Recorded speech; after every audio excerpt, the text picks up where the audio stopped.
आज आपण अतिशय वेगळ्या अशा एका ठिकाणी आलेलो आहोत. यावर्षीच्या शुभंकरा नवरात्रामध्ये आम्ही विविध देवींच्या देवळांना भेट दिली आणि देवींचे आशीर्वाद घेतले. नुसते देवींचेच नाही तर गंगा, यमुना, सरस्वती ह्या ज्या आपल्या नदीरूपी माता आहेत त्यांचाही आम्ही आशीर्वाद घेतला. त्यांच्या त्रिवेणी संगमात जायचा योग आला. पण हे सगळं एका बाजूला आणि आज आपण जिथे आलो आहे ते दुसऱ्या बाजूला.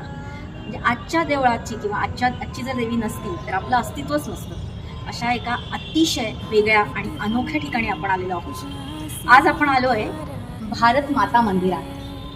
भारत माता मंदिर हे वाराणसीतलंच एक मंदिर आहे आणि तिथे अखंड भारताचा नकाशा कोरलेला आहे.